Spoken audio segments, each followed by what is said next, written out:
መቼ ነው ግን የአረብ ሀገር ሴት ማልቀስ የምታቆመው? የአረብ ሀገር ሴት እንባ የሚቆመው ግን መቼ ነው? ሱብሃንአላህ። ባጎረስኩኝ ተነከስኩኝ አለ የሀገሬ ሰው። አላህ ይጠብቀን። አሰላሙ አሌይኩም ወረህመቱላሂ ወበረካቱ። እንዴት ናችሁ የቻናል ቤተሰቦች እንዲሁም ክርስቲያን ወገኖች? ሰላም ሰላም ብያለሁ። በያላችሁበት የአላህ ሰላምና እዝነት አይለያችሁ ውዶቼ። ዛሬ ይዤ የመጣሁት ያው በጣም የሚያሳዝንና ልብ የሚሰብር ቪዲዮ በሰሞኑ ያው ሁላችንም አይተነዋል ማለት ነው። እህታችን ሲቲ ያው ፎቶውን ማስገባት ስላልፈለኩኝ ነው። ሁላችንም ያው አይተነዋል በሰሞኑ ማለት ነው። ሱብሃንአላህ። ግን እኔ ያው እንደሷ ያለቀስኩኝ ማለት ነው። መጨረስ ራሱ አቃተኝ ማለት ነው። ቪዲዮውን ማለት ነው ጨርሼ ራሱ አላየሁትም። አላሁ ሙስታን። ግን እህቶቼ እኛ መቼ ነው ቀልብ የምናረገው? መቼ ነው ግን እኛ ማልቀስ የምናቆመው? መቼ ነው ለራሳችን የምንኖረው? በቃ እያንዳንዱ ነገር በራሳችን እስካልደረሰ ድረስ አንማርም ነው። ሱብሃንአላህ። ግን ያው እሷ ባሌ ብላ ንካ አስራ ልጅ ወልዳ ባሌ ብላ ነው ያው እንትን ይሄን ወላ ያረገችው ማለት ነው። ባጎረሰች የተነከሰችው ማለት ነው። በልጇ አባት ነው። በሷም ጥፋት አለ በርግጥ ግን እሱ ግን አላህ የስራውን ይስጠው።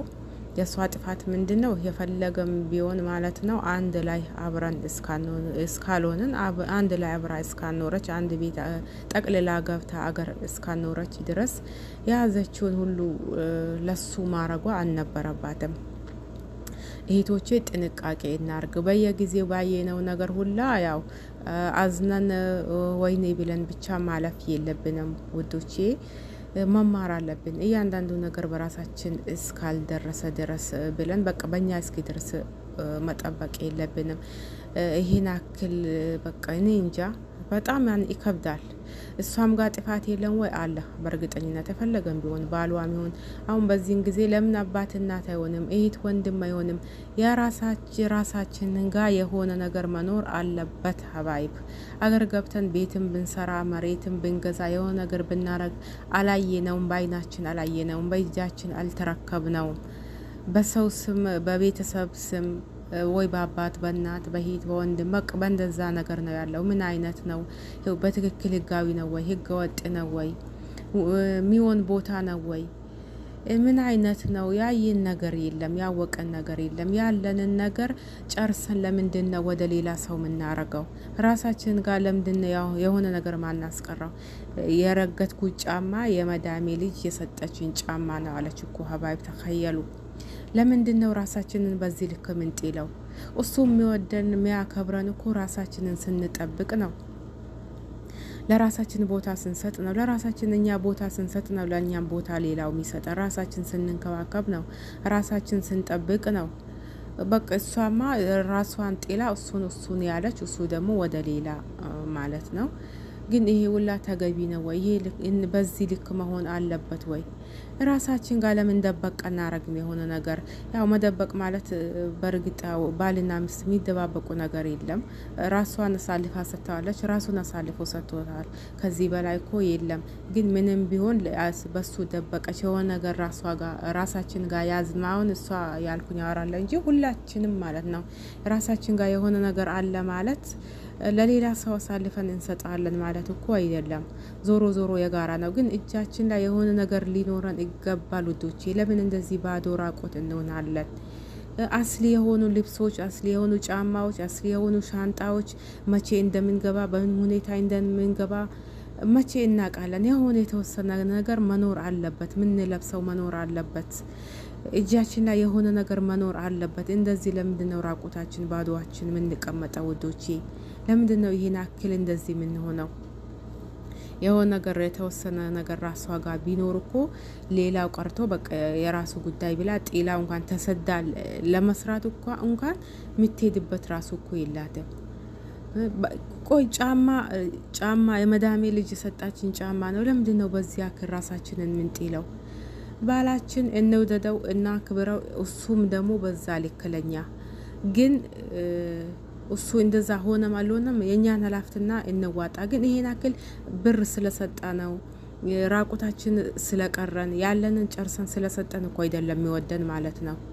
የበለጠ እንደው የሚወደን ራሳችን ስንጠብቅ ራሳችንን ዝንጥ ስናረግ በቃ ለሱ እንደ እናት ብቻ መሆን ሳይሆን እንደ ምስትም ሆነን እሱም ኃላፊነት አለባት እሱም ኃላፊነቱን የተወጣ እኛም መጠበቅ ያለብንን ሀቅ የጠበቅ ለኛም ሀቅ አለን ለሱም ሀቅ አለው ማለት ነው።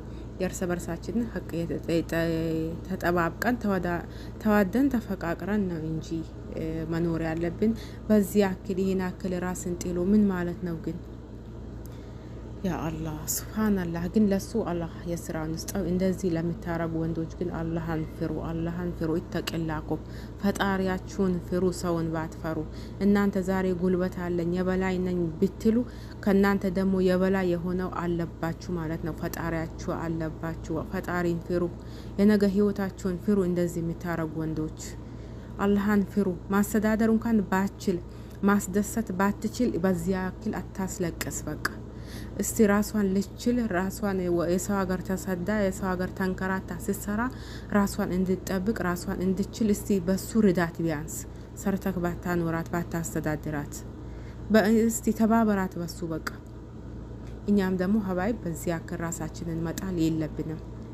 ለራሳችን ቦታ ሲኖረን ለራሳችን ቅድሚያ ስንሰጥ ነው ሌላውም ራሳችን ስናከብር ራሳችን ስንወድ ነው ሌላውም ያከብረን ሌላውም የሚወደን ማለት ነው።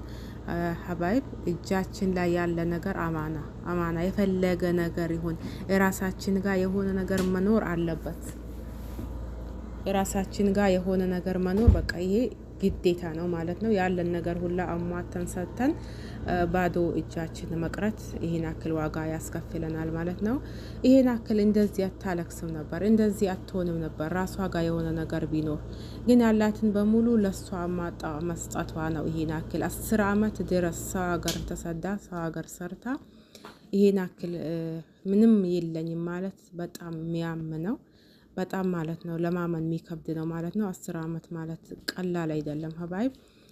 የአንድ አመትስ እሺ ይሁን የ2 አመትስ ይሁን የ3 አመት ይሄን አክል በ10 አመት የ3 አመት የ2 አመት ቢያንስ የ4 አመት ራሳችን ጋር የሆነ ነገር አይኖርም እንዴ?